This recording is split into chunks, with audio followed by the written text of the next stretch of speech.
ఆంధ్రప్రదేశ్ రాష్ట్రంలో ముఖ్యమంత్రి వైఎస్ జగన్ ప్రవేశపెట్టిన విద్యా సంస్కరణలపై మేధావులు ప్రశంసల జల్లు కురిపించారు. ప్రగతి పథంలో రాష్ట్ర విద్యా విధానం అనే అంశంపై సోమవారం నాడు విశాఖపట్నంలో జరిగిన సదస్సులో మేధావులు ఒక చోటు చేరి రాష్ట్రంలో అమలవుతున్న విద్యా సంస్కరణలపై మాట్లాడారు. ఆంధ్రప్రదేశ్ రాష్ట్రంలో అమలవుతున్న విద్యా సంస్కరణలపై సానుకూల సమీక్ష చేయడానికి రాజకీయాతీత జాయింట్ యాక్షన్ కమిటీ ఆధ్వర్యంలో ఆ సదస్సు జరిగింది. అందరికీ నాణ్యమైన విద్యను అందించడానికి రాష్ట్ర ప్రభుత్వం చేస్తున్న కృషిని అంబేద్కర్ విశ్వవిద్యాలయం చైర్మన్ హెచ్ లజపతిరాయ్ బలపరిచారు. నాణ్యమైన విద్యను అందిస్తూ దాన్ని అందరికీ అందుబాటులో ఉండే విధంగా ప్రభుత్వం తీసుకుంటున్న చర్యలను ఆదికవి నన్నయ్య విశ్వవిద్యాలయం మాజీ వైస్ ఛాన్సలర్ ఎం జగన్నాథరావు వివరించారు.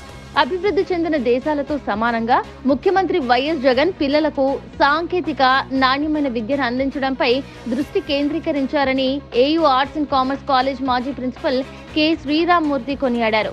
అభివృద్ధికి ఆవల ఉన్న సామాజిక వర్గాలపై జగన్ ప్రభుత్వ విధానాలు సానుకూల ప్రభావం చూపుతున్నాయని ఏయూ విద్యాశాఖ అధిపతి టి శరణ్ రాజు అన్నారు. ఎస్సీ, ఎస్టీ, బీసీ, మైనార్టీ వర్గాల పిల్లల పాఠశాల హాజరు గణనీయంగా పెరిగిందని ఆయన చెప్పారు.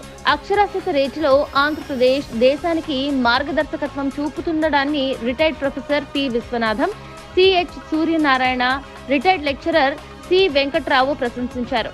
విద్యార్థులు 21వ శతాబ్దిలోకి గర్వంగా అడుగుపెట్టడానికి అవసరమైన ప్రామాణిక ప్రగతిని, జ్ఞానాభివృద్ధిని, నైపుణ్యాలను ఆంధ్రప్రదేశ్ ప్రభుత్వం విద్యా సంస్కరణల ద్వారా అందిస్తోందని కొనియాడారు.